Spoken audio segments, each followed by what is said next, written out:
Welcome back my YouTube channel B1 life coach में आपका स्वागत है। बच्चों कैसे हैं आप सब? उम्मीद करता हूं स्वस्थ होंगे, मस्त होंगे, ज़बरदस्त होंगे और आगे की पढ़ाई जारी होगी आपकी।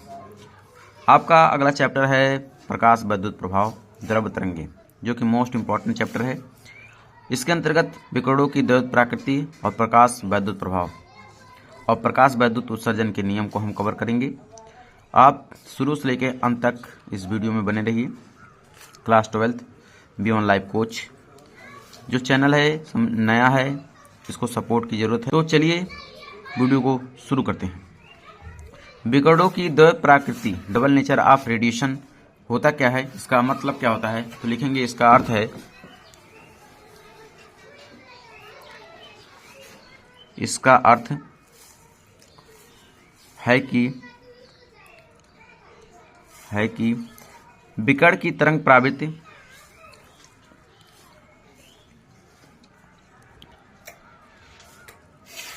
विकिरण की तरंग प्राकृति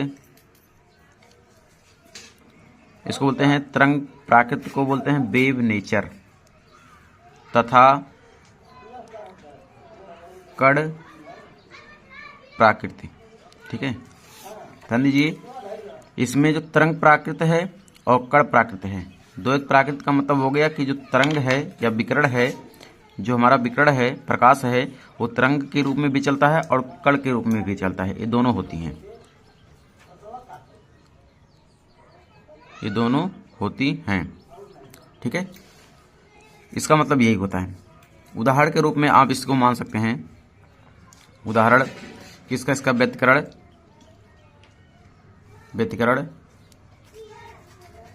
विवर्तन तथा ध्रुवण जैसी तरंग द्वारा माना गया है।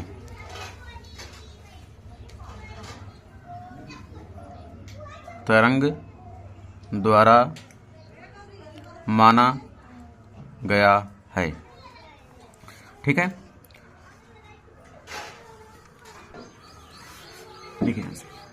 विकिरण की द्वैत प्रकृति का अर्थ होता है तरंग की प्रकृति तथा कण की प्रकृति। ये दोनों तरह होते हैं। तरंग की जो प्रकृति होती है, ये किस में पाया जाता है? व्यतिकरण में, विवर्तन में, ध्रुवण में ये तरंग जैसे माना जाता है, लेकिन कण द्वारा इसको नहीं माना गया है। जबकि आपका प्रकाश वैद्युत प्रभाव कॉम्पटन प्रकाश कण द्वारा हुआ है। कॉम्पटन प्रकाश कण द्वारा हुआ है, यानी कि प्रकाश वैद्युत प्रभाव हम कण के द्वारा ही समझेंगे।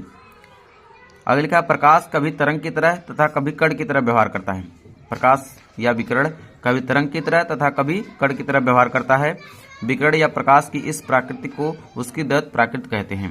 ये इतना लिखना है आपको, इसमें और कुछ ज़्यादा नहीं लिखना है।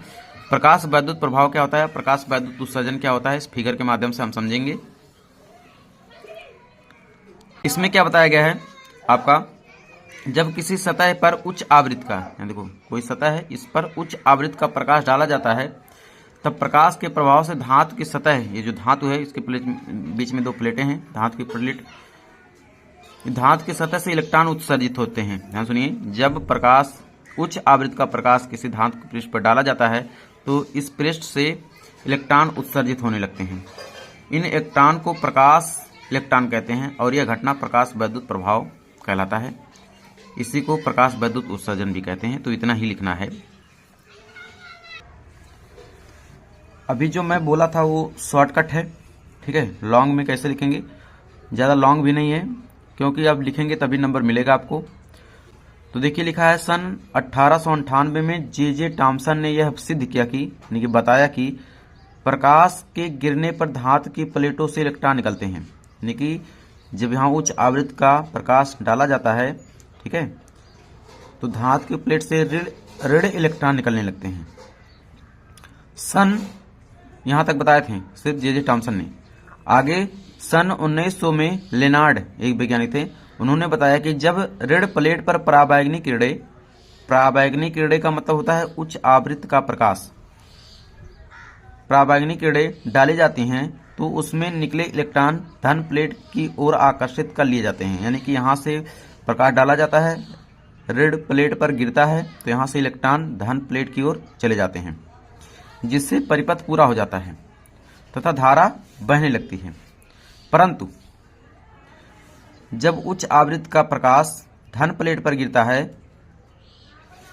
परंतु धन प्लेट पर किरणें डालने पर धन प्लेट से निकलने वाले इलेक्ट्रॉन ऋण प्लेट की ओर नहीं आ पाते हैं, क्योंकि इलेक्ट्रॉन पर ऋण आवेश होता है, परंतु परिपथ पूरा नहीं होने के कारण धारा नहीं बनती है। थॉमसन ने सिर्फ इतना बताया है कि जब उच्च आवृत्ति की प्रकाश डाला जाता है तो प्लेट पर ऋण इलेक्ट्रॉन उत्पन्न हो जाते हैं। इसके आगे लेनार्ड ने बताया है कि जब ऋण प्लेट पर परावैनिक किरणें या उच्च आवृत्ति की प्रकाश डाली जाती है इस पर, तो वहां से इलेक्ट्रॉन धन प्लेट की ओर चले जाते हैं, लेकिन जब प्रकाश किरणें धन प्लेट पर डाली जाती हैं तो वो नहीं जा पाती हैं। अच्छा, आगे है प्रकाश किरणों के प्रभाव से धातु से इलेक्ट्रॉनों के उत्सर्जन की घटना को ही प्रकाश वैद्युत प्रभाव या प्रकाश वैद्युत उत्सर्जन कहते हैं।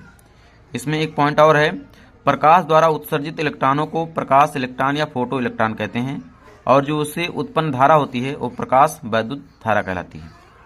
तो उम्मीद करता हूँ इसको ध्यान से सुने होंगे, समझ में आया होगा। ठीक है,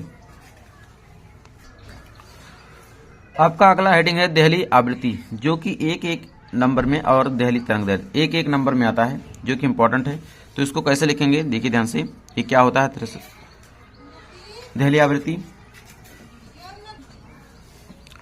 देखिए देहली आवृत्ति में क्या होता है, आपतित प्रकाश की वह न्यूनतम आवृत्ति, लिखिए आपतित प्रकाश की वह न्यूनतम आवृत्ति जो किसी धातु से प्रकाश इलेक्ट्रॉन का उत्सर्जन कर सके, उसे देहली आवृत्ति कहते हैं। इसे न्यू नॉट से प्रदर्शित करते हैं।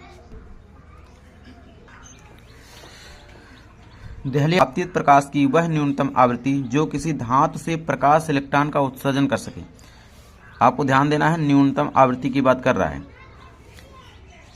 उसे देहली आवृत्ति कहते हैं। Nu not equal to c by lambda not होता है।